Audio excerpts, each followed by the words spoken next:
Good evening and welcome to round 4 of the Antara Boxer Cup, hosted by Automobilista Australia. And of course, Lewis Wedding, myself, in the commentary box. This week, though, a new face in the commentary box on this channel, Bagsy. How's it going, mate? Good, Lewis. Good to be here. Good to get something a bit different thing. Usually, you might have heard me on Tuesday nights with Nether and Floody doing the GT3s, but yeah, going to commentate some Porsches now. Yep, so very glad to have you in the commentary box, and I'm sure you're glad to do something as you're stuck in quarantine for the next 2 weeks. Yeah, currently in Perth, quarantining up in the hotel, and yeah, very little to do apart from stare out the window and watch Netflix. So this is a nice change of pace, nice thing to do.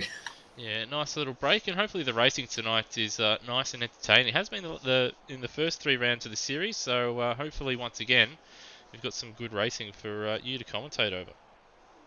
Yeah, and we've got a pretty stacked field as well. 23 drivers and a lot of Automobilist Australia regulars that you often see at the front. We've got Liam Mitch, Hans Brunswick, Will Devonish, all very good drivers. Brenton Foley as well. He's always up there. Plenty of faces that I don't see as often as well who don't participate in the GT3 series. So it's going to be very good. And only 2.5 seconds covering the whole 23 drivers in practice. Here we are at Queensland Raceway. It is a very, very short lap, and yeah, only not too much separating the entire field. I do think we will have a little bit of golf and class between probably the first half a dozen drivers or so. But that midfield, Bagsy, it was looking very, very close in practice, and I reckon we're going to see some cracking racing right there in that mid-pack for that vital 8th spot in that first race. Yeah, certainly will. Of course, eighth spot getting you pole position for the sprint race. Potentially traffic coming into play because it is such a short circuit, only 6 corners. And even if you make just one little mistake running offline, you're going to drop back 5 or so seconds, and suddenly you could be having lap traffic. And for the leaders, they're going to have to navigate through that. If they're not careful, it's going to cost them a lot. Yeah, and even though there is a fair amount of braking zones here at Queensland Raceways, we bring up the graphic for the circuit. You can pass into pretty much every corner here, but it's still a very, very difficult track to pass at. There aren't too many corners, and if the car in front just concentrates on getting the exit right, it's hard to really get a run on them. So I think qualifying for this first race here is actually be good. It's going to be pretty vital for these guys to set their race week on and off in the right fashion. Yeah, it's always important track position, especially when you've got such a large field, because you see they have unlimited qualifying laps, so it's not as crucial as if it was one shot qualifying. But still, if you can't get a lap together, especially when we've only got 10 minutes and 23 drivers, it's going to be very crowded out there. So even just getting a clean lap in is going to be something very difficult to manage. So if you get 2 or 3 or 4 laps stuffed up, you could find yourself stuck right in the midfield, and that leaves you very open for any incidents that might happen there. Yeah, it's going to be crucial to get clear air in the race, and it's also going to be, as you said, clear air in qualifying. It's going to be difficult to get with over 20 cars around a circuit that's a little over 3 kilometres long with only 6 corners. So it's going to be a tricky first couple of sessions for these drivers. But just to go over the format for this evening, it is the alternate format with the feature race being the first of the 2 races. Of course, the second race being reverse top 8 and the rest being as they finish. So the feature race being 20 laps tonight and the sprint race being 13 laps, which could be vital. Whoever finishes in 8th place in the feature race and obviously starts from pole for race 2, Bagsy, around here, if they can get a good getaway, they might be looking at a very, very handy result as we've seen from some of the previous races. Yeah, it's most definitely that eighth place. You could almost see people try like that eighth place battle is going to be pretty big, especially because, as you said earlier, this mid pack is so close, and we could see a lot of jostling for that pole position in the sprint race. Because yeah, if you get that pole position, you've got a good chance like keeping that all the way throughout this race in an only 13 lap race, because it does go by very quickly here. It certainly does. And we've got our cars now heading out onto the circuit to begin qualifying. So we'll bring up the graphic just in a moment. I'm just sort of sorting everything out with OBS. But alright, here we are qualifying here.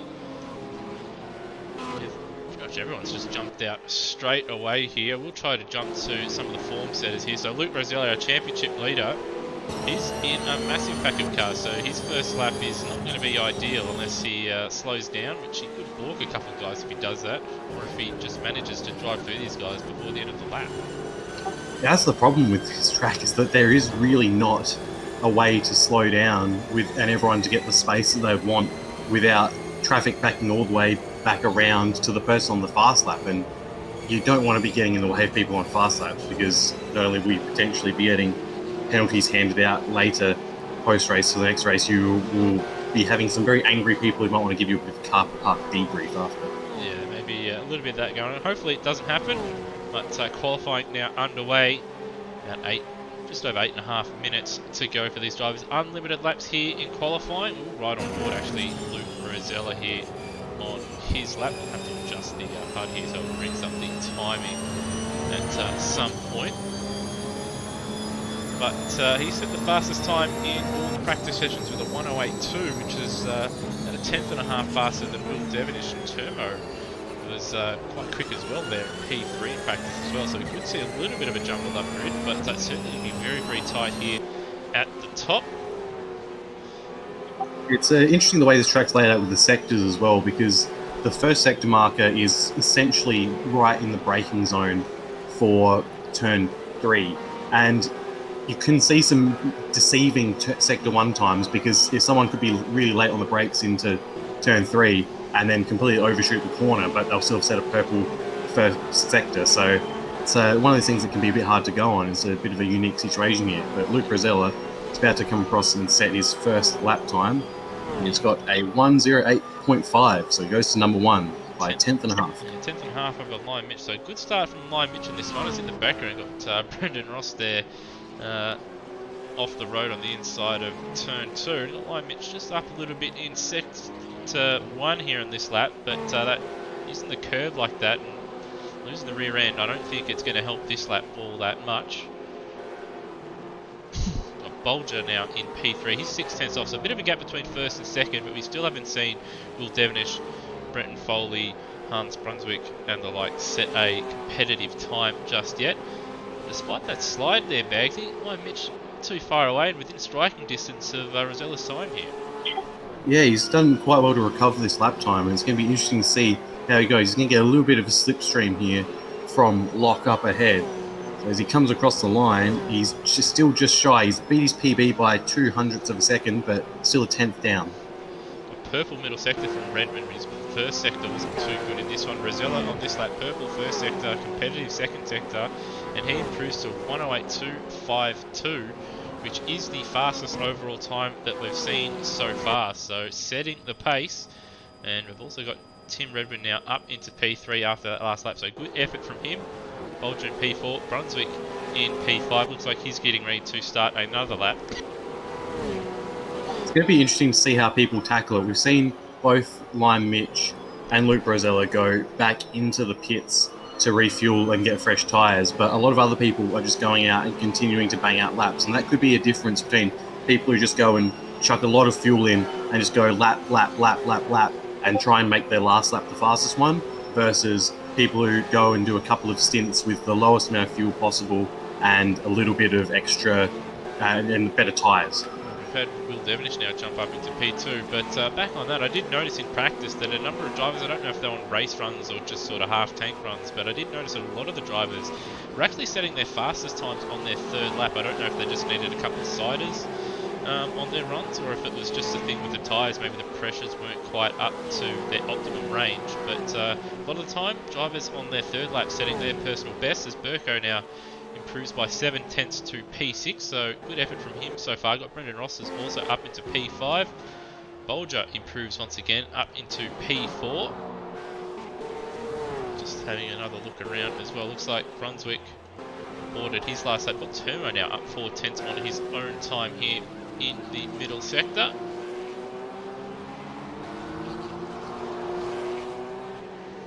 So he'll be looking to just edge in front of Hans here.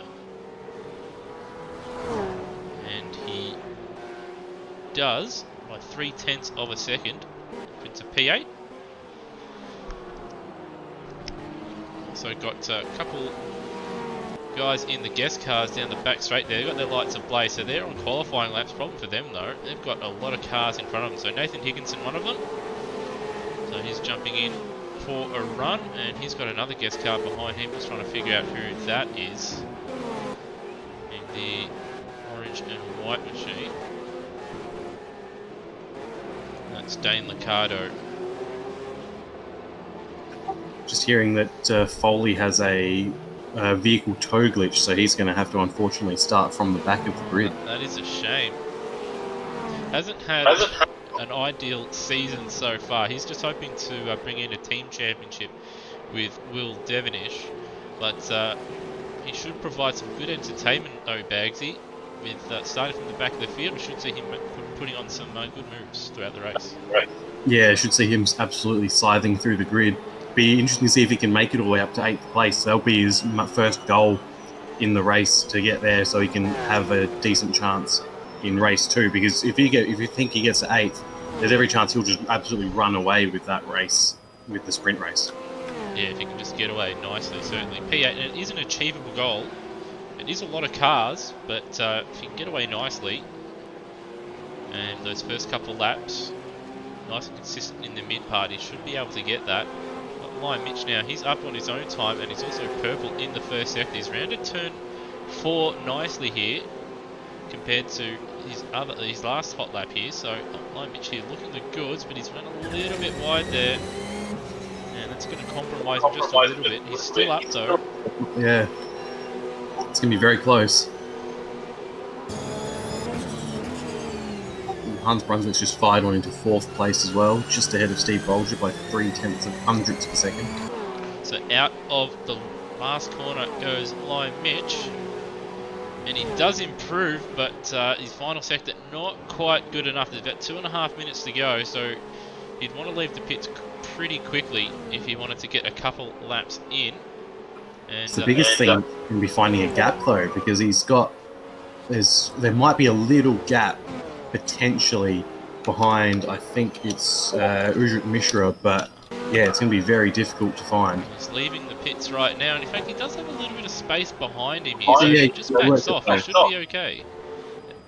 And we've got a couple of cars around. That's Rossi and Avenger Ben at turn 2 off. Got Bolger, he's up into P4, so he's having a good run here. And Will Devonish now to the top of the timesheets, 1:08.0, so another fastest lap of the weekend. It was fairly close to Rosella in practice, but there was still about a 10.5, 2 tenths difference most of the time. But he's pulled it out right when it matters here. Now the pressure is right on Rosella, who's just left the pits, and he'll have one last run here to steal back pole position.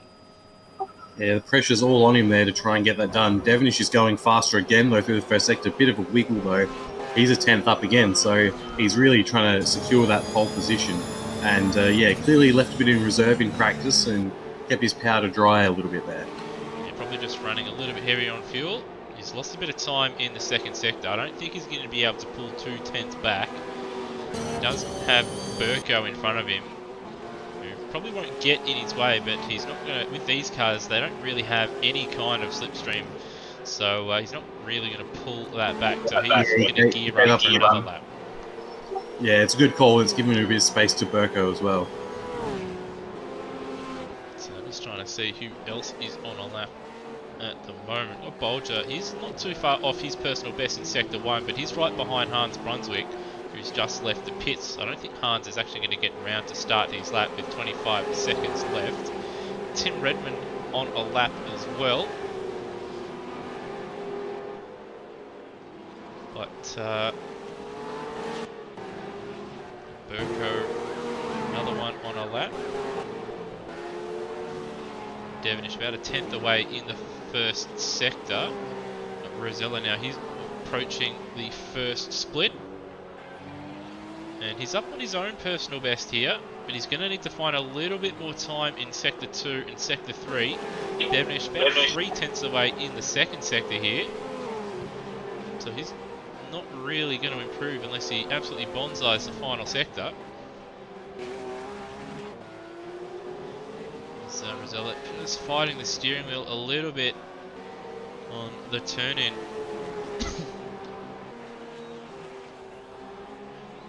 Turn 4. Yeah, he's lost a little bit there through that second sector again. It seems to be the Devonish set a really good second sector in his fastest lap, and no one's able to get close to it. Yeah, 29 or 21.9 for him. And Rosella, he's very, very consistent, but unable to pull the time back. So Will Devonish, at least for now, will be on pole. Brendan Ross improves up to P5 right at the death there with a 108.5. And just looking through the field to see who else is on a lap. We've got Daniel Cox out there on a lap, but I don't think he's going to improve. No. And we've also got Higginson, who I think's just left the pits, as has Ricardo there. But that is it, and a very, very tight qualifying session, Bagsy. Yeah, Will Devonish at the front there by a tenth and a half, which, given the difference we've seen, is actually a pretty decent margin. But still, it's close. It's basically a tenth and a half for the next few people. Like Mitch and Bolger are very close as well. First real proper gap we have is, I mean, it's not even until we get down to there isn't really any massive gaps in the field. There's no clear divisions. It's just sort of a lot of small gaps. So it could be, it really means anyone in the top 8 could take this win here if there are any mistakes from anyone at the front. I think it's going to be the tyres in this one being at 2 times, and just the nature of these Boxer Cup cars. It is very important that you do drive them fairly straight, and around this circuit we may see, for the first time this season, we may see people even gambling and taking tyres and taking a pit stop. They aren't required to take a pit stop in this series, but we have seen drivers get very, very close to having their tyres fail, or just the performance in the rears in particular just drops off a cliff. So that will be something to look out for, Bags, and we may see first pit stops of the season. We may see people try to hang on and they have nothing left at the end, and we have a jumbled up finish. Yeah, it'll be interesting because we don't know what the pit stop delta is for these cars, really, do we? Because no one's had the need to stop. So it's going to be interesting to see if it's worth it. Because if it's, say, 20 seconds maybe to go through the pits and get tyres changed, then it's probably worth it. If it's anything longer than 30, unless you're really going to get a good advantage, it's not going to be worth it. I think the tyres are... they do take quite a while to do. Just trying to remember, because I did a little bit of playing around with this when setting up the race distance for the one endurance or mini endurance race at Imola.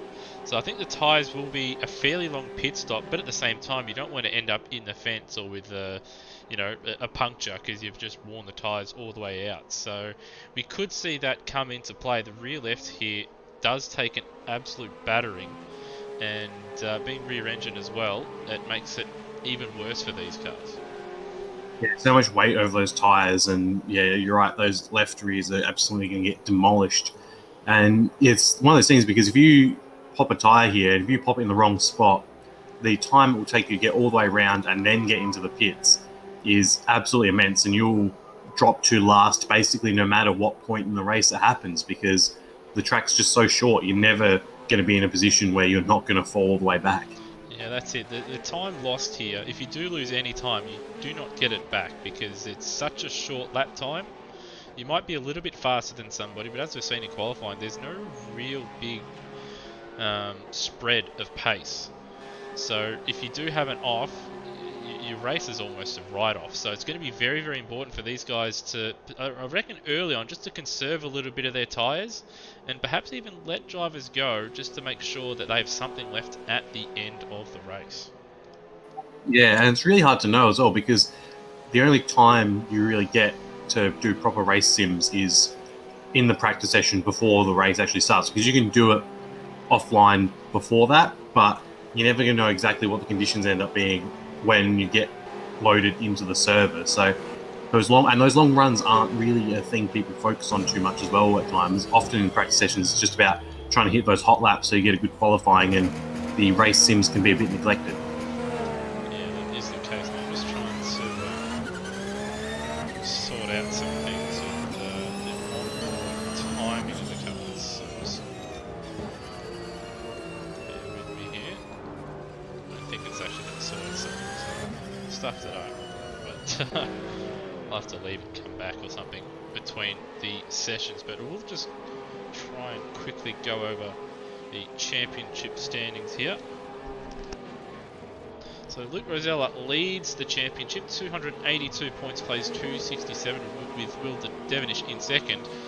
Now, just spare a thought for Will and the rest of the field here. Luke he wasn't registered prior to the opening round, but with Liam Spencer not being able to race, he jumped in the spare car to team up with Wayne, and after a fairly successful outing at Long Beach, has decided to race the full season. So he's set the benchmark after not really having too much practice, and it's up to Will, Hans, and the rest of the crew to try and catch him. It's going to be a little bit demoralising for everyone else. It's like this person basically did no preparation for these cars, just popped in and was like, yeah, I'm going to race them, and then suddenly he's winning everything, leading the championship, and sort of showing them what for in that regard. It's rare for that to happen, because usually people who are doing well in this, obviously we have a lot of racers here who are they are naturally gifted at sim racing, but some people just have this uncanny ability to hop into certain cars and just absolutely nail it instantly without practice. Yeah, Rosella has, since his arrival at AMSOZ, he's been one of the pace setters in each series he's ran in, so always one to look out for, and that's why he leads the championship. It's been a good run so far for Hans, although he has been a little bit disappointed with himself with a couple of the races that he's had, but he's still in third place in the standings, and with a bit of luck he could claw himself back into contention. Lai Mitch, or better known as Fourth Mitch, occupying the his famous fourth position in the standings, so do expect him to finish fourth in this one. Got Wayne Spencer, very solid P5 from him. Foley, up and down season so far, but he's been looking better as the season has gone on. Redmond, he's one to look out for. His form has been getting better and better in this series, lies in P7. Bolger, another one who started slow in this season, but looking to get back on track. Had Mishra be a little bit of a surprise packet here in 9th place. And then we have Noah Tara on 87 points in 10th. And Noah Tara, unfortunately, not here tonight, which is a shame, because I've been very much enjoying watching his racing in GT3. Yeah, it's been really good to see him having a crack in GTs, and hopefully we can see him in the boxes again shortly. And, we do have Turmer here in 11th place, just round out the top 20. Daniel Cox, Burko. Then we have Greg Tara, Dwayne Davies, Brendan Ross. Hasn't had a great season so far, but he's out there just to have a crack. Darren Kemp in 17th. Rodney in 18th place. Then Lachlan Locke in 19th. And Avenger Ben, after one round, in 20th. And the Privateer Cup, so that goes out to drivers who aren't registered in a team with another driver. And Eli Mitch leading that one comfortably at this stage, but Redmond was able to claw back some of the damage at the last round at Autoblas. Mishra in third, followed by Noah Tara, who is of course absent, Daniel Cox, Greg Tara, Lachlan Locke, John McDonald, Cracker, and Glenn Miles. And then the teams championship, only 7 teams registered, with Spencer racing with, of course, our championship leader Luke Rosella and Wayne Spencer leading the charge there for 83 points. W&W Racing with Will Devonish and Brenton Foley on 423. Curry Brunswick 268. Turbo Engineering on 208. SYB Racing 134, very close with FCR Motorsport on 132. And Wild Frog, who aren't here this evening, with Manuel Centeno and Bagasinho on 44 points. Actually, I think we do have Manuel Centeno here. I'm just having a look in the drivers. It looks like he's down the bottom. He has made it, so very, very late comer. So 24 drivers now. Yeah, it was formerly 23, now 24, so good to see him make it onto the grid at the DEF. Has ticked over to the race session. Looks like everybody has made it in, which is good to see. And Bagsy, this is going to be a very, very tough 20 laps for these drivers. Yeah, it's definitely going to be. I'm wondering if Luke Rosella's going to be mounting a campaign to have the team renamed to Rosella Racing instead of Spencer Racing, given how well he's going so far. I think he's just happy to be in the series at this point, but he may consider that at some point. But I think if that is to happen, I think Wayne will probably force Luke to whack a couple Domino's logos on his car for any kind of negotiation to take place. So when I was having a quick look at the starting grid, we're being bookended by the W&W racing cars. We'll definitely at the front, and Brenton Foley at the back. So very much mixed fortunes for the W&W team. I think both of them though are going to give us a good show. Devonish with a good battle with Foley and Lion Mitch. I expected Foley to come through the field, sorry, Rosella to battle with Devonish. But Bagsy, why don't you run us through the grid here for the feature race here at Queensland Raceway? It's definitely going to be a run because it's such a short track. Will Devonish on pole alongside Luke Rosella. Row 2, we've got Lion Mitch and Steve Bolger. Row 3, Brendan Ross alongside Hans Brunswick. Row 4, Tim Redmond, and he's next to Steve Burko. Row 5 has Termo and Wayne Spencer. Row 6, Scotty Stancliffe and Ujrit Mishra. Row 7, we've got Cracker and Kai Jones. Row 8, Daniel Cox and Wayne. Row 9, Nathan Higginson and Dane Licciardo. Oh man, I'm sorry, Dane. We've got Darren Kemp and Lachlan Locke on row 9, Glenn Miles and Avenger Ben row 10, and on the back row, Manuel Centeno actually looks like he has not made the grid, unfortunately. Issue in GD3s, I think, same thing. Yeah, so that's unfortunate for him, and Brenton Foley at the back of the field, as I said before, bookending the field with W&W Racing. So that's one less person that Brenton Foley has to pass, but he still has it all to do to make some nice points today.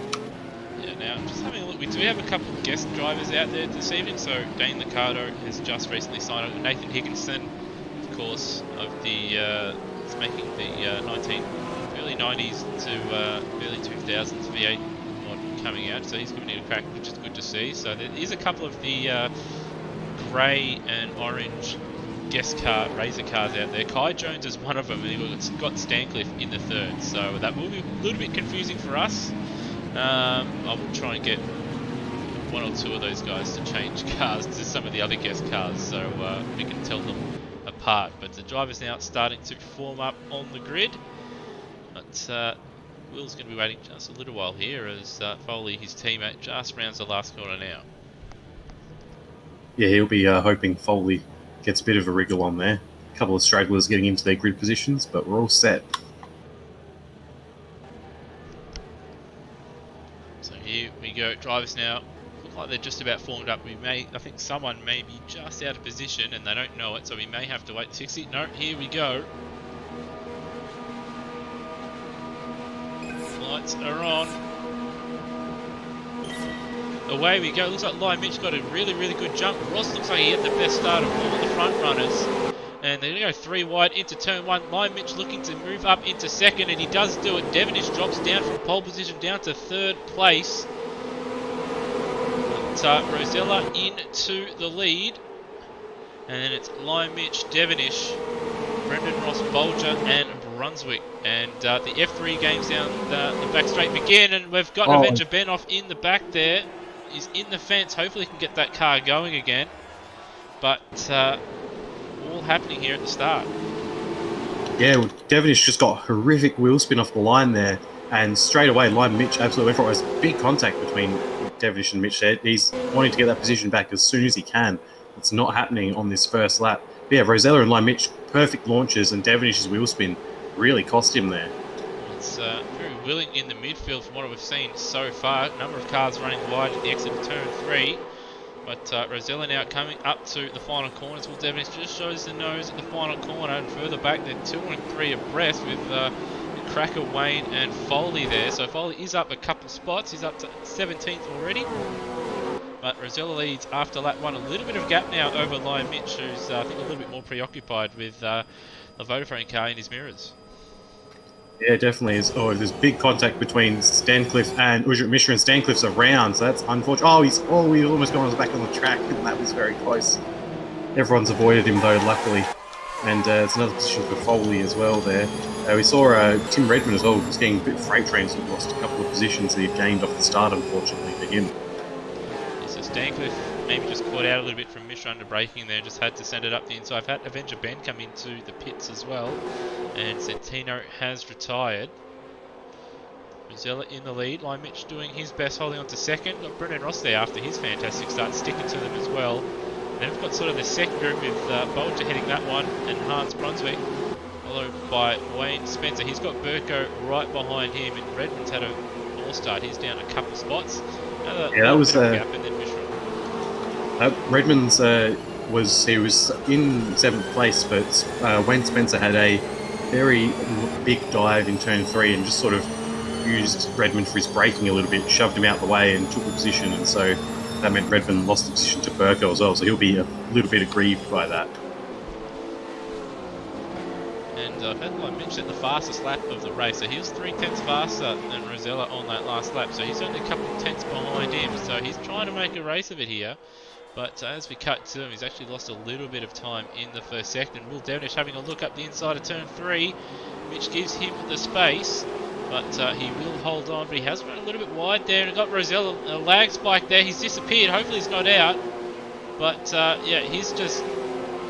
I'm guessing... I think he might be... He's come back. He just reappeared. He's back in the lead. So he does have PC issues, which does seem to be overheating, because he would warp and then just come back a few seconds behind everybody. This case though, because he's come back in the lead, I'd say he's a little bit of an internet drama. It's happened again to him. Yeah, happened again. But hopefully it sorts itself out, and once again just pops in front of Line Mitch. So it will be a little bit annoying and distracting for Line Mitch, but so far no incidents, and he's also done a nice job of sort of maintaining the gap between himself and first place.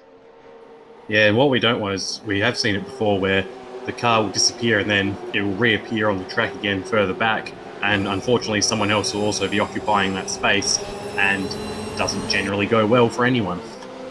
Yeah, it certainly doesn't. I've had it happen to me in a formation lap where someone's walked and they've walked back into my car, or appeared back in my car, as Burko makes contact with Spencer at turn 3. They're both gone around. And Spencer's just rejoined straight in front of Termo, so Termo's not going to be too happy with that, and that will be a penalty for an unsafe rejoin. So just Wayne a little bit too eager to get going. So right on board with Termo on this replay. As you can see, Wayne just accelerated right in front of Termo and made contact. So Wayne will be a little bit unhappy with the contact with Burko, but you do have to take your time there. So we look at Foley on Foley Watch. He is now up 10, potentially seems to be 11 positions as he goes to the final corner and is looking to overtake. I believe that's Gardo there, yep. And he's well on his way to that 8th place that he really wants. So showing the nose into turn 1, a little bit of a lock up there, a bit of contact. That's going to force it wide a little bit. Kraken now having a look. So not ideal. We're side by side for the final corner. Yeah, Dado didn't really give him the space he was entitled to there, because he was well and truly alongside him. He's going to have to this time, because Foley's absolutely alongside at this point and just much better on the brakes as well. A little bit of a lock up, but he does pull it up this time. And we've got 2 other guest cars in front, so Nathan Higginson and Kai Jones, but Higginson wide on the exit. And we've had... It's actually just the timing so far down the field that it's actually moved first place out of the timing tower. I thought Luke had disappeared, but we've had Termo go around at turn 4 there, so we cut to replay and find out what happened to the Castrol Porsche here. He's got on the curb and his rear right would have been a little bit overheated, being a rear engine car around here. Unfortunately he's just turned it on his own and down to 21st place for Termo.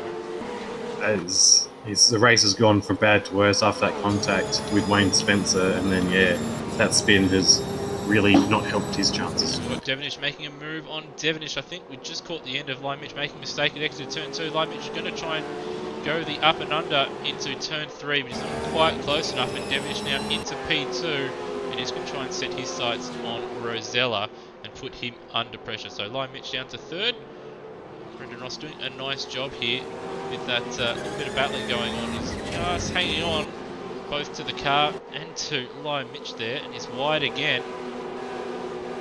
Doing a good job at the moment in P4. Bolger, a little bit of quiet P5 so far. He's just started to drop Hans in the last couple of laps. And Hans, I think, is going to have to start worrying about Tim Redmond. But Redmond, though, he's got Mishra, who's been travelling quite nicely right behind him, putting him under a bit of pressure here. Yeah, Mishra currently in that 8th place, so he is the one who is currently provisionally on the sprint race pole, and Brenton Foley, currently in 11th, is 7 seconds behind Mishra. So Foley's 7 seconds and a few cars away from the position he wants. And just looking at the lap times as well. So Mishra and Redmond both in the 9s, oh sorry, 10s, mid 10s, 10.5 for Redmond, 10.2 for Mishra. And Foley set a 10.5, but he would have been in traffic. Wayne Spencer's one to look out for as well. He's in P9 behind these guys, and he set a 109.7, so look for him to close the gap up if these guys do battle pretty hard. Just watched Foley intimidate Kai Jones off the road. He just put his car to the inside and broke a bit later, and Kai just left him about 3 cars width of room from the apex, and Foley just lapped it right up. Yeah, gave him room, but I think the problem there is that this track does have the track effects in place, so the track rubber, and Kai just getting on the marbles there, and the marbles, when they are in place in these Razor circuits or Razor standard circuits, if you do get on them, it's very, very easy to spin. And if you don't spin, you're just understeering everywhere as Foley does. His personal best of the race, a 109.2. And we'll compare that to Mishra, a 109.8 for him on that last lap. So 6/10 faster. And Foley did have to try and make a move as that's Kai Jones That's around Kai. at turn 1. So I'm just trying to figure out what happened here. I think I'm going to guess he's just got on the curb and lost the rear here. I think so, from the looks of it. No, he's lost it on entry. He's a little bit bumpy, Oh, wow. and he's just pendulum the car around and overcorrected. And it's easy to do in these cars. Unfortunately for him now, down to 18th place. We've also got Wayne out of the race as well, so a shame from him. At the front though, we've had Devonish close the gap up. He's just edged close on those last couple laps, been a 10th, 2/10 faster, but that gap now only about 6/10 of a second. A 109.1 for Rosella, 108.7 for Devonish, and well, it's game on at the front, Bagsy.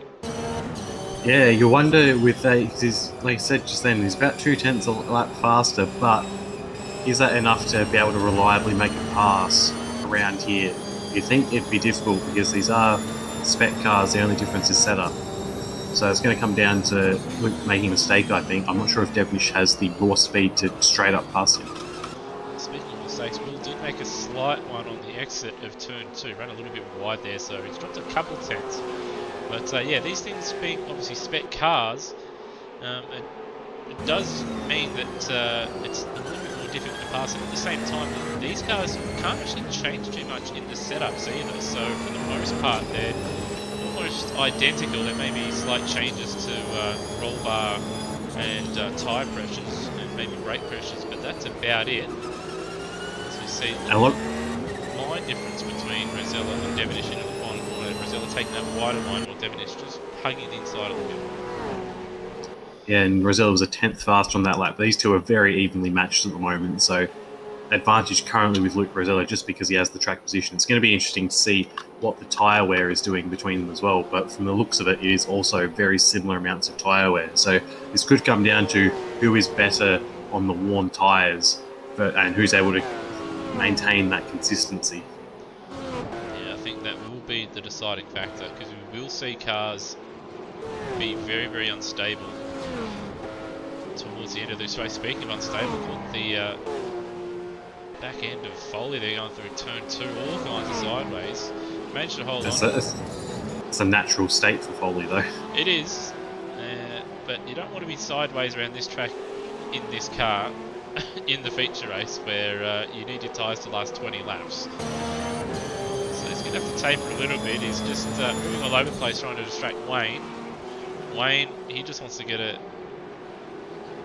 couple of laps under his belt and not get knocked off the track, I'm sure. Yeah, I think Wayne is a bit more of an experienced head and has dealt with Foley a few more times than Kai probably has. As Foley goes for a very bold move there, and he's almost makes a stick. It's going to be a drag race down the front straight now. Yeah, I think Wayne just gave me a little bit of space there, but I wouldn't begrudge him if he just kept his nose in it there either. But he's not going to make it easy, mate. He's one of the more difficult men to pass here at AMSOZ. Up there with the likes of Heather and Lime Bitch. Good run here for Foley, though. You think he's going to have a chance down in the corner. We'll see how defensive Wayne goes. Elects against it, so Foley's just going to absolutely hammer it in on the brakes there. He's a little bit on the marbles. So yeah, once again, Wayne's going a little bit... Oh, Yeah, big there slide there. He got onto those marbles, like you mentioned before. And Foley's, thank you very much. I'll take this apex and head off into the distance. Yeah, that would have only just been a little bit of that rear left getting on the marbles, and that's all it takes when you're trying to put the throttle down to go around. I remember having a spin at Silverstone when it was just my outside tyres in the GT3s, and I thought I was on the line, but I was off it by just a little bit. But those marbles absolutely kill you, and they killed Wayne on that occasion. He actually did a really good job to actually hold on to that. So he'll be hoping now just to get his eyes forward and probably just hang on to the back of Foley and hope that they can catch Redmond and Misha, who are both in the 10s on that last lap. Yeah, and Foley did a 10 as well, but that's because he was in the process of passing Wayne Spencer and was a little bit bottled up behind him. They've had a change for the lead, so Devonish has got himself into the lead, actually side by side at turn 3. We'll try and catch what happened on a replay here. So we go all the way back. So they'll actually side by side into the final corner here. With Roselli going defensive. Devonish trying the up and under. Couldn't quite pull it off, so just decided to go in the draft, and then as Rosella goes defensive, he's going to try and stick it around the outside at turn 1 here. Being on the inside at turn 1, you will give up speed. Rosella runs wide, Devonish up the inside. So well thought out move. Devonish into the lead. And, well, now the ball is in Rosella's court. And he's got to get by Devonish. Yeah, well, it's going to be interesting to see how Devonish goes now that he doesn't have that carrot dangling in front of him. It's always a bit more difficult when you're by yourself. You can't really reference the first car in where you can brake and things like that. You've got to just stick to your own brake markers and see what the person behind decides to do. But Will Devenish's pace was that little bit better than Luke Rosella, so I think now that he's in front, he should be able to hold on to it pretty easily. Someone who's piling the pace on now is also Brendan Foley. He has 7 laps remaining, and the gap to 8th place in front of him is 4.3 seconds, which is down from about 5 seconds at the start of this lap. So current rate, he's going to catch him with about a lap to go. Mishra's disappeared here. Oh, no. And he's reappeared, so maybe just a little bit of lag from the server. There are a lot of cards in the server. But thankfully he's reappeared. But yeah, gap about 4.5 seconds or so. Probably would have been really happy and then really sad that he disappeared and then reappeared. He certainly would have. It would have been, yes, I'm in 8th place. I could just cruise to the end here and save my tyres, but no. Mishra has reappeared. He crosses the line 1:10.0, so not too bad a lap time. Bowley crosses the line at 1:09.9, so he's going to need to improve. And I've got someone leaving the pits there. A lap down. So that, I think, is Stancliffe in the grey and orange car. This is a lap down. Rosella hasn't dropped off the back of Devonish here. Even though these cars don't have much of a slipstream Bagsy, I think it is around this circuit helping him to stay in touch. And maybe he's just biding his time here and he'll set something up right at the death of this race. He does look like he has a lot of pace when he's behind Devonish. Is he actually looking down into the final corner here potentially? Not quite, but he's showing his nose in as many places as he can. As Devonish is a bit wide of the apex there, that different line that you mentioned earlier. And it's going to be see if Rosella just keeps showing his nose, keeps trying to scare Devonish a little bit, won't know when he's going to go for it, and then eventually go for it. Realistically, but Rosella's wide as well at turn 1, so these guys are right at the edge of adhesion here. They're really pushing it. Both of them making slight mistakes. Rosella's sideways. Both of them sliding. Sideways. The rear tyres aren't going to be in a good shape 15 laps into this race, and Lime Mitch as well is right out sideways in the exit of turn 3. And that's going to help Rossi out. He's actually gained quite a bit after that slide. A lock-up for Devonish has allowed Rosella to close right up, and he might even try and send a move here into turn 4. Sorry, Foley's gone very, very wide at turn 2. It's cost him a lot of time, and he is now a long way back from Rujit Mishra. He is 6 seconds back now.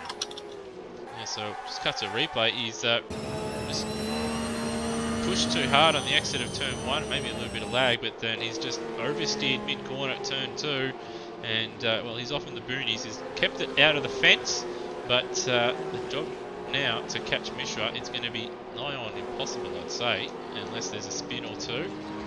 There's a big lock up for Brendan Ross, but back at the front though, Devonish and Rosella, nothing between them as they complete their 16th lap. And not much time left for Rosella to do something. Is he biding his time and looking for a late lunge so there's no chance of Devonish coming back, or is he just not quite able to get past? I'm thinking it's the latter, but that means that there is just one mistake from Will Devonish, and we've seen him struggling into this corner here with lockups and such, taking slightly different entrances to the corner there, but in the end they're basically identically matched at the moment. Just looking at Rosella's lines, he's trying and be as straight as possible on the exits, so he's just trying to look after those rear tyres, get the traction as well as he can, and try not to overstress the rear tyres. As Devonish has a little bit of a moment there on the exit of turn 5. Rosella just dancing around in his mirrors, and a little bit of lag there probably would have distracted Will a little bit. He's missed the apex again at the final corner. He's done it a couple of times now. This time, he's given Rosella a really good opportunity, but he's not really close enough to move into one. He's probably going to try and set it up into turn 3. Yeah, and they're going to potentially be going on lap traffic soon as well. We've got 18th place Cracker is just ahead of these guys on the road, so that could bring a new dimension into this as well. Out of turn 2. Rosella is close enough for a bit of a dive here if he wants to lick the stamp and send it here. He is showing the nose, but both of them being so late on the brakes. Devonish holds on for now, but there's a cigarette paper between them on the exit of turn 3, and again Rosella right there with an opportunity to send it up the inside. Makes the move late, sends it. Can he pull it up though? It is difficult to pull it up here. He has done it. Devonish going to try and get him on the switch, but is not quite close enough. But now it's Devonish's turn to have a little bit of slipstream and to get by Rosella for the lead and to try and close in on his massive championship lead. As both of them very, very late. Lock up from Devonish. I don't know how he didn't run to the back of Rosella. I think he saw him coming and just got out of the brake there a little bit. Yeah, advantage Rosella, but there was almost an insert between the two of them that one Mitch would have absolutely capitalised on. Yeah, very well done from Luke Rosella. He got that run on Devonish and made the most of it. He saw that was probably his best opportunity and absolutely just took the bull by the horns and went for it. And Devonish wide, Rosella doing the old F3 trick straight to the inside. I don't want to cut away from this battle, but I'm going to do that because we do have Brendan Ross starting to fall into the clutches of Steve Bolger, and we do have Foley on that last lap was a second faster than Mishra, so if he didn't make that mistake 2 laps ago, he'd probably be right there behind him. Yeah, he'd absolutely be at him now, and it's been second lap down to 3.5 seconds with 3 laps to go. So it's not over yet for sure for Brenton Foley, and Mishra has been fighting with Tim Redmond, which is part of the reason he's been losing time. Yeah, he'll be hoping that Mishra just gets a bit closer to Redmond and they get side by side for a couple of corners, and that'll open the door for Foley to close right up and have a dive right at the death here. Back up at the front, Rosella holding on, and at the exit of every corner he's just going to the inside to break the toe and try not to give Devonish any kind of advantage down the straights. Wondering how much it really is helping him, or if it's just hindering him a little bit with that weaving, the little extra distance he's going. Rosella just sliding a little bit through turn 2. Actually hasn't had too bad of an exit this time. Devonish though does Devonish goes with him. So he's decided I need that slipstream and a bit of help. We do have a little bit of lap traffic down the road there. He's going to send it. Rosella smartly gives him the space, and they're going to be side by side down into turn 4. Rosella goes defensive, parks his car in the middle of the road. Devonish is going to have to go around the outside. It's going to be difficult around here, so he's going to have to set it up for the final corner here as we're on lap 19 of 20. And Foley's now within 2 seconds of Mishra. Rosella defensive at the final corner again. This is how Will got by him early on in the race. And he set it up and got by later on in the next lap. And again, straight to the inside for Rosella. Not really following here. Got Cracker just up the road. hopefully Cracker is attuned to what's happening behind him, because really letting them both by on this straight is probably the best way for him to stay out of this battle. But we'll see what happens. Oh, they're both very wide. Devonish in the weeds there. It's going to cost him a little bit of time. Yeah, I think he's going to need a mistake. He's going to need a mistake now. It's too big of a gap. The gap between Foley and Mishra, 2.3 seconds. As Devonish late on the brakes, a bit of a lock-up and almost ran into the back of Rosella again. But Rosella now, he's only got 2 braking zones to go. Cracker getting out of the way here, so he should probably hold on from here. Just have a little bit of a look back.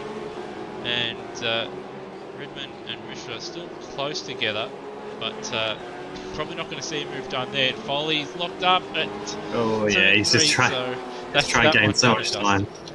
And we've had Ross run wide, and it's going to give Bolger a run as Rosella now comes out of the final corner. He'll take a hard-earned victory here in the feature race. Devonish gave him a run after getting by Lime Mitch, but Rosella just too good in the end.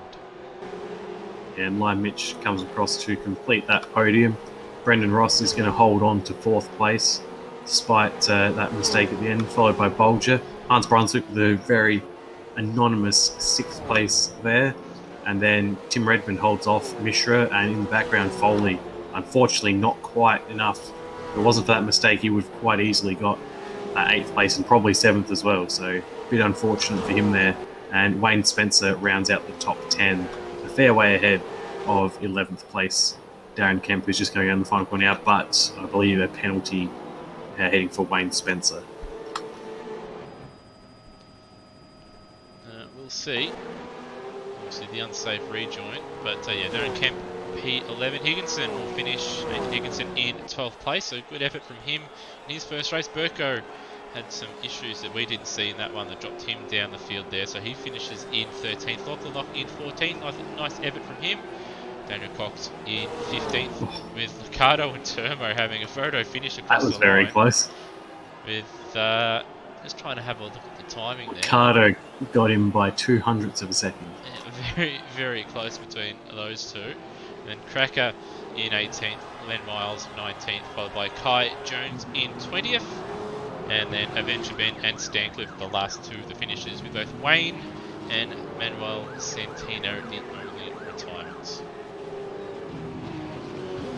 So it was a pretty entertaining race, that one. Battle at the front, and also a couple of battles in the midfield to keep us entertained throughout that one.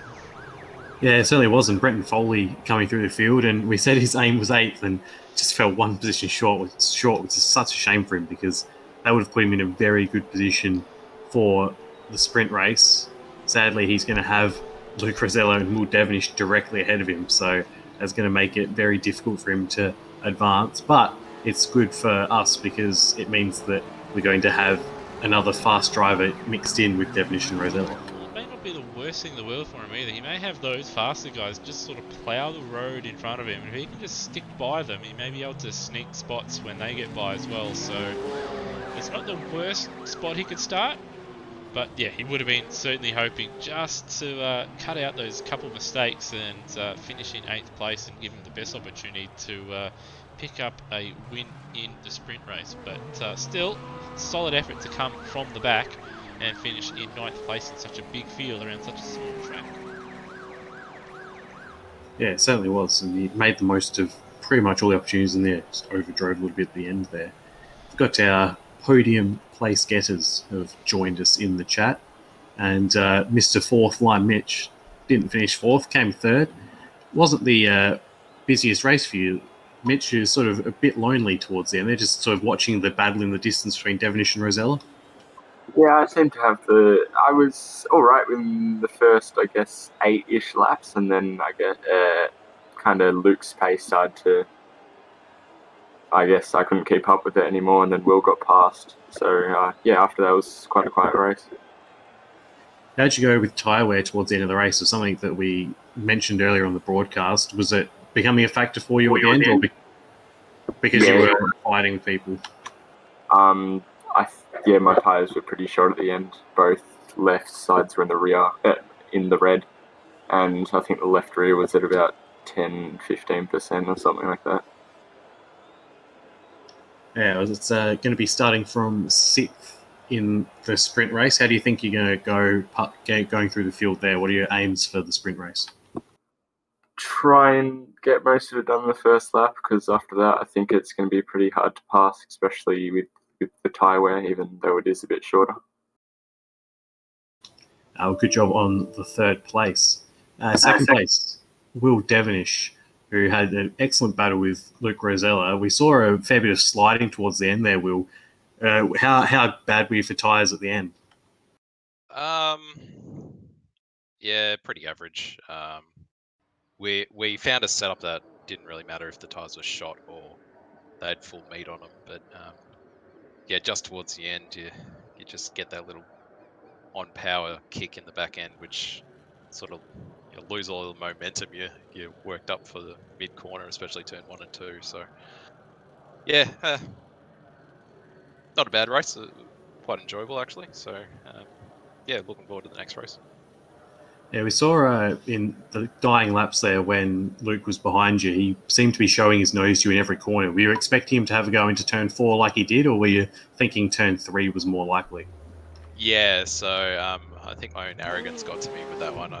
I completely thought, nah, who the hell makes move at turn 4 with a Porsche? And yeah, Luke decided to do it. So full credit to him to sticking it up the inside. And if I had been a bit more on the ball the next lap, I would have got him back the same turn. So yeah, full credit for his drive. He really did really outstanding.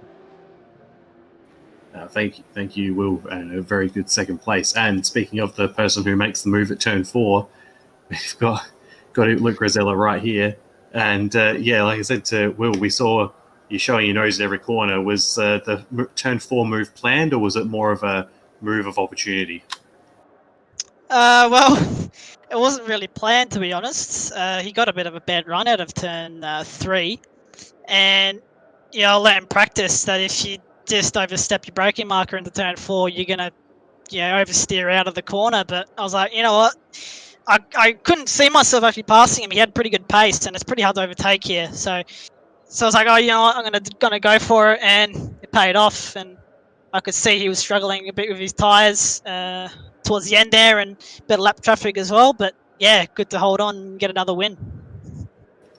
We saw well when he passed you initially about 5 or so laps previous to that. Were you sort of thinking that's the race done, or were you still expecting to be able to get past him at some point? Yeah, I knew I had the pace. Me and Devon is pretty close on pace today, so I was like, I gotta, push as hard as I can, as well as try to conserving a bit of tyre life. Being as close as I can behind him, so if he makes a mistake, I'm going to be there to capitalise on it. And yeah, it worked, and lucky I could hold him off till the end of the race there. And it was a good battle as well. It's probably our cleanest battle out of all the battles we've had over the season as well. So good finish. Yeah, it was a good battle to watch, and I've got the feeling it's going to continue in the next race. He's going to be starting 7th, you in 8th. Are you more worried about getting past him in front, or are you worried about Foley behind potentially? Well, I'm more concentrated on getting a good start, because it's quite hard to like Rich said, it's quite hard to overtake here. But yeah, I'll be concentrating on Foley as well. He's got some pretty good pace as well. So yeah.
of the car change as the stint goes on and the tyres get worse. So they have to adjust their driving style, which makes it very hard to be consistent. And the consistency is really what helped both Rosella and Devonish stay ahead and essentially keep pulling out a gap on everyone, because despite the fact they were battling, they're just bang, bang, bang consistent every time.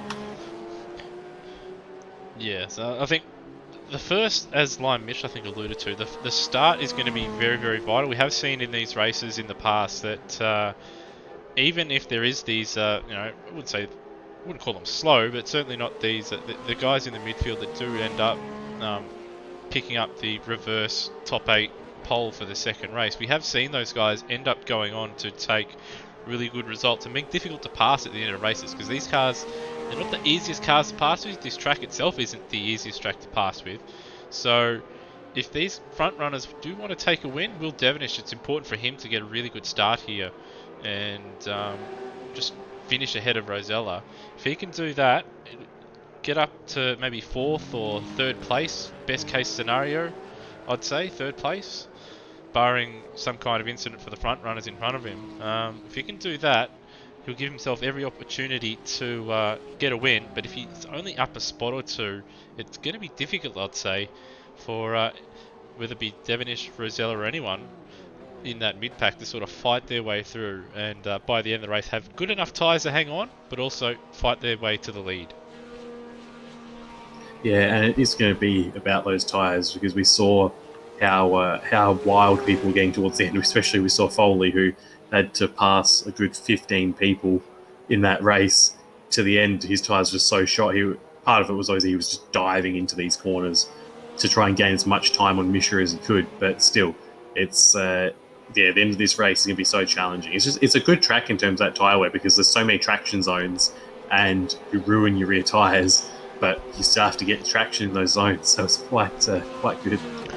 It's a real lesson for drivers that aren't too experienced and sort of learning sim racing to, especially with these cars, learn throttle modulation, where you've got these rear engine cars with 2 times tyres, so they heat up very quickly and they wear out very quickly, and well, these tyres in general in these cars, even with normal wear, you get past sort of 75% or even 80%, and they're really, really second hand and quite average to drive on. So if you can learn to modulate the throttle in this car around this track, it does put you in good stead really when you come to other cars that have some better tyres and around circuits that aren't quite as dependent on those rear tyres, and particularly that rear left. Yeah, they're good cars to, like you said, learn that throttle modulation. It's really one of the biggest things, especially when you have tracks with these lots of stops and then the traction zone after, because they can be a little bit forgiving as well. If they don't pendulum around on you, it's very easy to get the power down if you get that modulation exactly right, and if you do, you're rewarded. So it's one of the best cars to learn how to do it. Yeah, it certainly is. So we're just a moment away now, so just about to tick over to the race session, and there we go. I have updated the timing, so when we do go on board, we will be able to see the HUD and everything, so I apologise for that one. So just a moment away here, and Urshit Mishra will lead the field away from pole position for race 2. Couple guys looking to make amends after not quite holding on, so Devonish will be, well, both the W and W Racing cars, Bagsy, will be looking just to go that little bit better in this second race here, with Foley couldn't quite get 8th place and Devonish couldn't quite get the win in race 1. Yeah, it's a race of what ifs for the W and W Racing team, but we'll see how they go come the sprint race. Only 13 laps, so it is going to be the definition of a sprint here. It's going to be over very quickly, probably only 15 minutes really once we actually get going. So there's not much time, and any mistake is going to cost you a lot, because you are going, if you have even a half spin, you're straight to the back of the field, and there is very little time for you to recover your drive. Well, not even a full spin, just a half spin or a little trip across the grass or gravel, if you drop 5 or 6 seconds, that will decide pretty much if you could finish, say, potential podium and possibly even down outside the top 10 with how the midfield is. So it's going to be vital for these guys, particularly the guys like Mishra and Redmond, to not make those mistakes, because as we've seen in every other round so far, if these guys get away nicely, they could get a fantastic result here if they keep it nice and clean.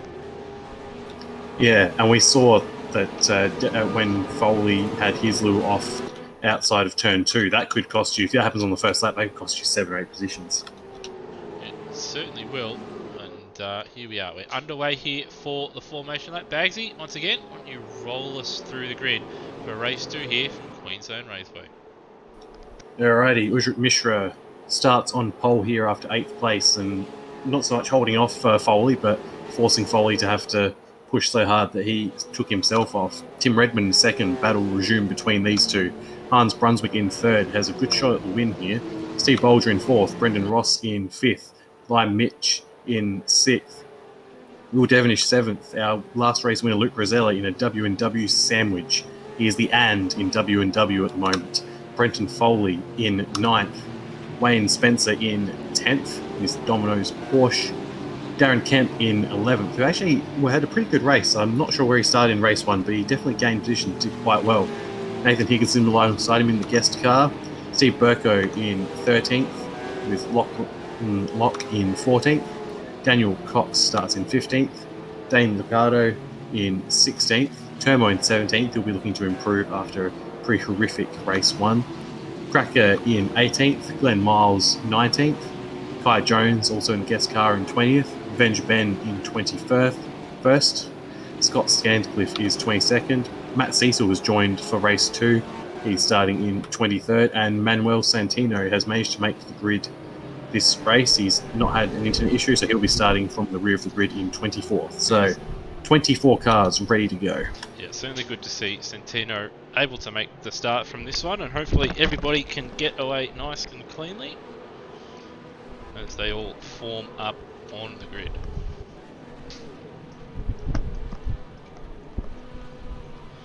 What I did notice though on that formation lap, a lot of the drivers are actually warming their tyres. I'm surprised they're doing that, because you do wear your tyres out, not much, but just a little bit, and especially in these cars, you don't really want to take anything off them. So my personal strategy... try to keep all the tyre life you can. Yeah, my strategy would have been just to drive it as straight as possible, not swerve at all, and try and have as much tyre percentage on as possible. But these guys taking a different approach as we're about to go racing here for race 2. Revs rise, the lights are on. Away we go. Good start from Mishra. 3-4 wide at the back. A good start from Hans. Bolger going to try and go around the outside. Redmond going to try and go around and that's contact. Around goes Mishra. Disaster for him, so he's going to go to the back of the field. But at the front, it's side by side, Redmond and Brunswick, with Brunswick ahead by a hair. And they're 3 wide at the back there, with Rosella, one of the W&W cars, and Bolger. And we've got Devenish trying to make it 3 wide between Rossi and Lime Mitch, and a little bit of contact with Brendan Ross there, but it is hot and heavy at the moment. And these first few cars battling like it's the last lap. Geez, we've got Foley on the inside of 3 here on the inside of Ross and Devenish. That is not going to work, and they all think better of it. Devenish with the best start. He's up 3 positions. He's already in 4th place. Foley just behind him. Luke Rosella has been passed by Foley at this point as well. So WW working together. They've all gained position because of Mishra's spin, but advantage Devenish at the moment. Advantage Devenish, but Rosella will have the inside through the final point, as we can see. He'll have the inside for the next 2 turns as well. Burko side by side with, I think that's Ricardo there, or 11th place. Rosella having a look up the inside. Foley giving him room, but there's still a little bit of overlap, and Rosella should take that position into turn 2. But Foley holding on. Rosella will take that position, and well, it is very, very close from 2nd place all the way down to, well, pretty much go to the end of the field. There's Redmond and Devenish side by side. Mitch and Ross duking out. We did have a car off the road there. That's Stancliffe off now to the back of the field, unfortunately for him. And now we've got Devonish up the inside of Redmond, and he should get that job done into turn 4.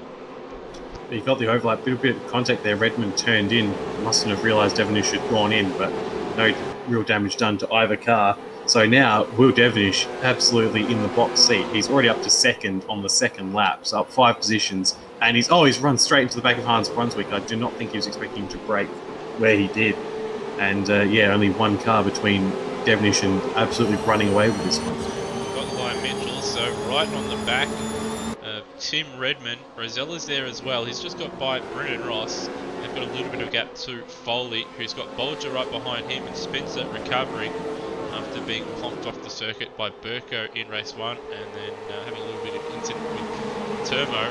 But Lion Mitch, not an ideal exit out of turn 2, and well, it's F3 stuff. There's cars everywhere looking to make a move into turn 3. Looks like it may actually be status quo, although Rosella's going to try and go around the outside of Lion Mitch. A little bit of contact, bit of a tank slap, but Brendan Ross has gone around in the back there. I don't know if that was because of contact, and now Bolger also having a look at the back of Brenton Foley. Rosella getting by for 4th place. Hans doing all he can to hold on for a win here. Still a long way to go, but he's not making it easy for Will Devonish. He's going to try and go around the outside here. Yeah, Will Devonish, he's made it work so far, but now he is the outside for turn 1, as it looks like Rosella's going to take Redmond into turn 1 as well. So the battle between Devonish and Rosella is now resuming behind Hans Brunswick. Devonish is going to absolutely want to get past Brunswick into turn 3 here before Rosella can get onto the back of him. Otherwise, he's going to be under attack while he's trying to attack, and Devonish is going to have to go the long way around again. Hans is placing that car beautifully defensively. Yeah, just quickly. Game mistake here. Go on. Yeah, he's round the outside, and Devonish is going to try and get the driver. A bit of contact there. He's out in the dirt, and that's going to cost him some traction. He still has the overlap on Brunswick, though, so that's going to be able to be a pass into turn 4. Depends on how brave he is, and yeah, Brunswick gives up the position, and he might get freight trained here around the outside because Rosella's gone up the inside of him as well. So Brunswick is going to lose 2 positions. No, he's very confident there. I thought there was going to be contact for sure. Brunswick wants to get a move done and get back into the lead. He certainly didn't want to let Rosella go because there's a lot of cars behind him. If he got shuffled out there, he would have lost at least 2 positions, probably maybe even 3 or 4 there. But at least for now, he's right in the slipstream of Devonish. And if he puts turns 1 and 2 together here, Bagsy, he might be able to sneak a move back into the lead here if he can get out of turn 2. Nicely is a big slide for Devonish through turn 1, and as you can see there, because of all this battling going on, Steve Burko fastest lap of the race, now Brendan Ross fastest lap of the race, down in 8th and 9th and 14th places. Yeah, and Hans looks like he's about to be passed by Rosella. Rosella's got a lot more speed and is a lot more confident on the brakes into turn 3. So we are now, after 5 laps, back where we were in race 1 with Devonish versus Rosella, except this time Devonish has the lead instead of Rosella. Just quickly on Brendan Ross, he lost all by himself in that battle. He just followed Devonish wide onto the grass, but put the power down a little bit too early just before he got to that paved section, and around the car went. A big shame for him. I think it's his best result, or certainly one of his best results in a while, and certainly in the Boxer Cup Series in race 1, and all the way, or the round away, with that off there. 13th place, he's just got by Cracker. He's got Daniel Cox and Darren Kemp, as well as Dane Liccardo in front of him. So we've got obviously the first 9 cars very, very well separated by 4 seconds, which is pretty crazy. And then we've got this next pack here from 10th all the way to 14th. Rosella's looking racy at the moment. Just set a 108.9 on the last lap, and he's fully in the wheel tracks of Will Devonish, and he's going to make a move into turn 3. He was so close to the back there. Bit of a lock-up. Devonish gives him the room. It's going to be a drag race out of the corner here. Devonish has the inside line. And who's going to give... Yeah, Devonish is very much alongside there. Rosella shouldn't be able to go around the outside here. Who's going to be brave? Devonish is going to have a little bit of understeer here, but they stay side by side.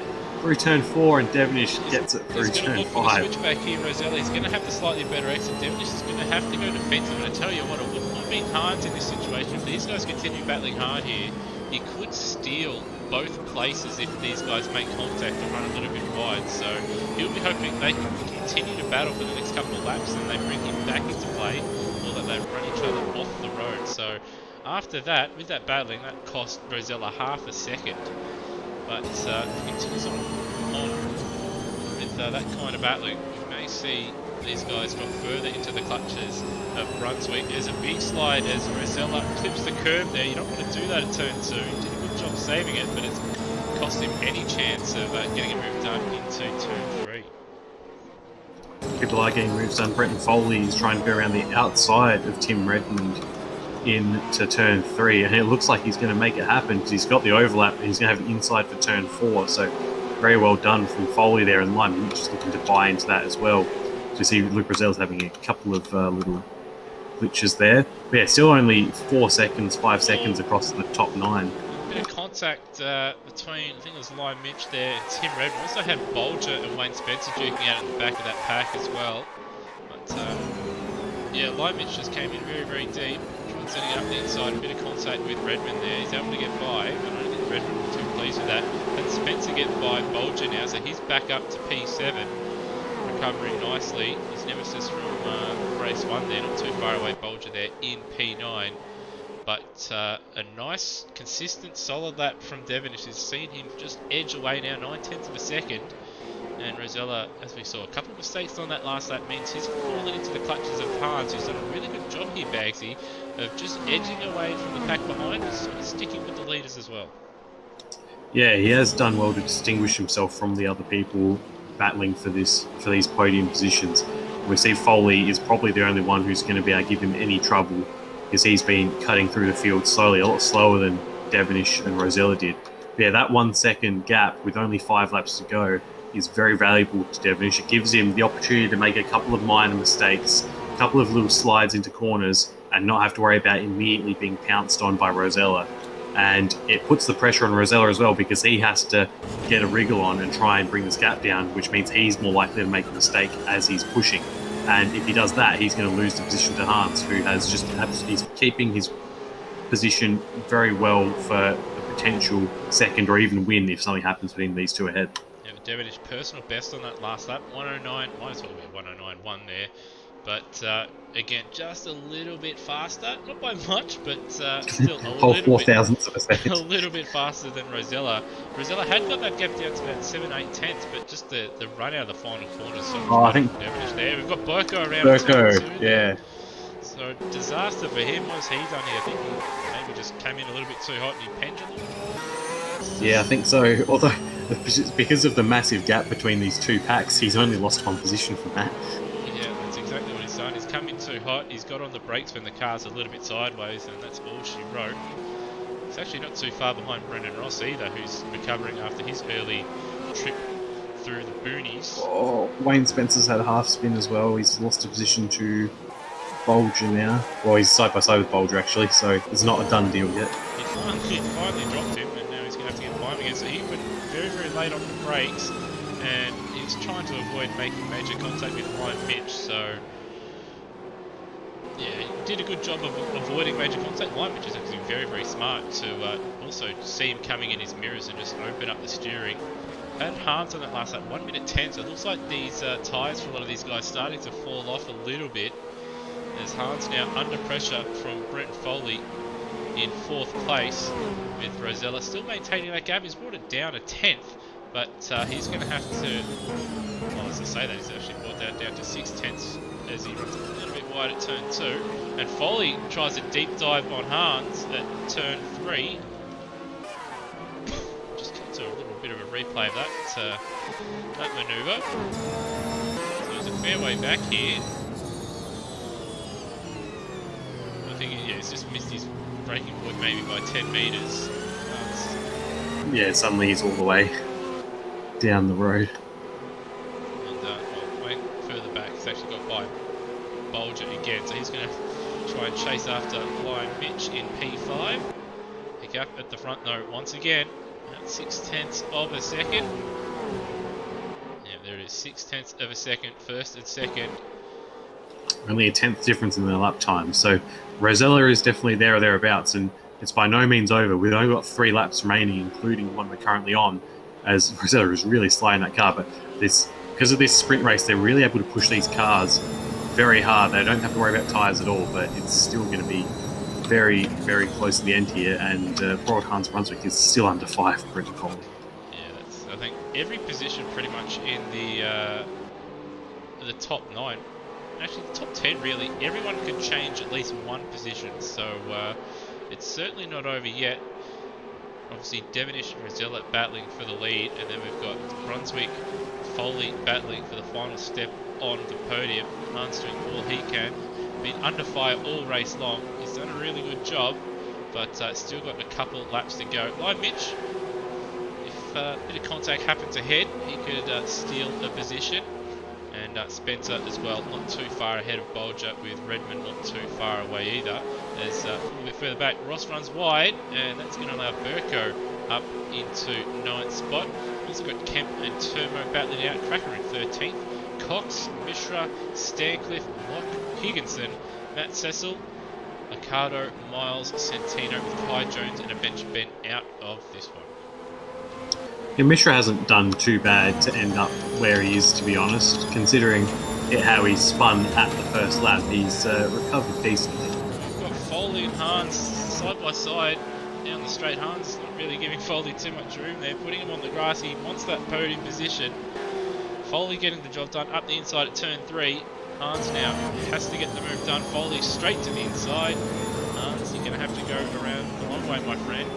And here comes the lean, mean, lime green machine. Not too far away either. He's hoping these guys trip over each other and can steal the podium. His Hans is still right there, though, hey? Now, all it takes is a little bit of a mistake from Foley here, and it'll open the door. All it takes is a little mistake from Hans, and it'll open the door for Lime Mitch as well. So these positions certainly not decided yet. Just like that, we're on the final lap already. Devonish has about half a second over Luke Rosella. Yeah, now, 0.4 of a second. Pretty much 5 as Rosella very, very wide on the exit of turn 3. He hasn't lost too much time though. He's just pulling in a little bit in the very small slipstream these cars have, but he's not going to be close enough, I don't think, into turn 4 to get a move. He might get something done though at the final corner. That's his last chance here, as Hans runs a little bit sideways. There's a turn 3. Yeah, it was really that 1 second gap with 5 laps to go was all Devonish needed, because it's only been a second or so, a 10th correction or so. Rosella has been chipping away a lap. It's just not quite been enough, but this is definitely his one opportunity into the final corner. At turn 4. As Will Devonish very, very wide at the final corner, but he'll get the exit and he will take the sprint race victory here with another hard-earned battle and another battle between himself and Rosella. He gets the better of the battle this time. Foley will take that podium in the end, and Lion Mitch, well, he's once again back into the place he calls home. So 4th Mitch in 4th there. Hans kicking himself with that. We didn't see what happened, but that error, whatever happened there. And then we have Wayne Spencer in 6th, Bolger in 7th, Redmond in 8th, Ross coming home in 9th, with Burko 10th. I apologise for all the midfield runners, there's just too many battles up front to take our eyes off it. Kemp in 11th once again, it's a good effort tonight from him. Turmo in 12th, Cracker 13th, Coxey still looking for his big break in 14th, Stancliffe in 15th in his first night in these cars, good effort from him. Locke 16th, Mishra in 17th, which isn't bad, as you said, after that turn 1 spin. Higginson in 18th, his first night back. Cecil in 19th, after I don't even know if he even turned a wheel in these cars around this track before jumping in. So nice effort from 19th from him. Ricardo in 20th, Miles in 21st, followed by Santino with Kai Jones and Avenger Ben out of this one. So, just going to try and catch a replay and see what happened to Hans there on that last lap. I think he just got lost on braking a little bit. That Cracker get disqualified, I don't know what has happened there. perhaps he's just cut the track or something. Yeah, I think that might have been him cutting the track. Actually, looking at the replay, looks like a bit of contact between Lime Mitch and Hans here. Yeah, so it was late on the brakes was Lime Mitch, and Hans had nowhere. He'd already committed to turning in, and contact was made. So that's going to be an interesting call for the stewards, but in the end, Hans in 5th, Lime Mitch 4th, followed by, but ahead is Foley, Roselli in 2nd, and Devonish taking the win in the end. That was an excellent race overall, and once again, the battle between Rosella and Devonish raged supreme. So we got essentially 33 laps of them battling instead of the 20 we initially thought. Yeah, continuing on from the last round at Autopolis as well. So good racing between those guys. 1st and 2nd in the Drivers' Championship, and looking like they're going to take it all the way through the season between Rosella and Devonish. So hopefully they can keep it going. Hopefully Will can get a couple more wins and make it a little bit tighter in the point standings. We can have a very, very tight, intense showdown in the final round of the championship. Yeah, it's going to be interesting to see how these two battle it out for the rest of it, and we're in for a treat if it continues to be as good as that. Yeah, looks like we have our podium place getters have arrived. And 3rd place man, we'll start with him, Brenton Foley, just outside in race 1. Finished race 1 in 9th, so had to start from 9th. And looked like you struggled a bit to cut your way through the traffic compared to how the other two, Devonish and Rosella did. Was there any sort of road? Who was your biggest roadblock on the way through? I don't think anyone was like really a massive roadblock. It was more every time you made a pass, you'd lose like a little bit of space to the cars in front because obviously you're not on the ideal line. So you'd lose that draft and then you'd have to catch that back up before you can pass the next car. And Will and Luke got through kind of a few laps before I did. And by then the gaps had kind of moved out a little bit. But yeah, those first laps were a lot of fun. I knew this track would be fantastic when I saw it on the calendar. And yeah, I was a little bit disappointed for what happened in qualifying, but overall, I had awesome battles for both races, and really happy with how it went. I know this isn't race 2 related, but in race 1 we saw you had a big gap at the end to try and chase down Mishra, and we saw you made a couple of mistakes. Was that just you were pushing really hard to try and get that 8th place in the sprint race pole? Yeah, I was. I pushed really hard. I think I went wide at turn 2 one time, and I think I went a bit too deep into turn 3 and overheated the outside tires, and it takes a couple of laps to cool them back down. But yeah, my kind of middle of that race, I wasn't driving the greatest, and then I came back towards the end. So I reckon those couple of mistakes definitely cost me like an opportunity to try and pass. But overall, going from 24th to 9th, I can't really complain. Yeah, it was good driving in both races, and well-deserved 3rd place at the end of race 2. Thanks very much. 2nd place this time, our winner from race 1, Rosella, had another battle with Will yet again. Weren't quite able to come out on top this time, but we saw both of you battling quite well through the traffic. How was it going through the traffic with Devonish right there in front of you?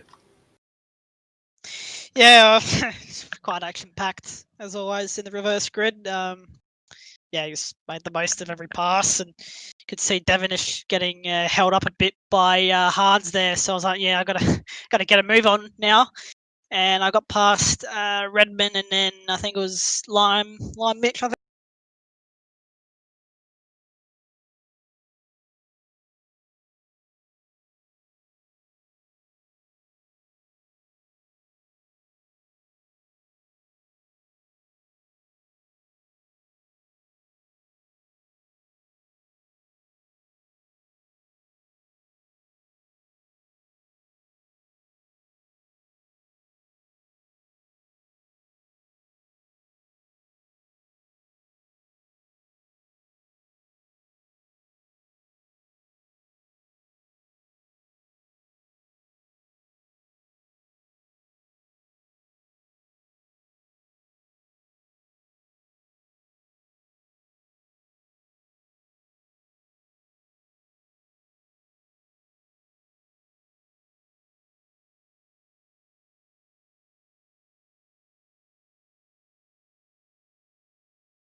That is the current day layout. So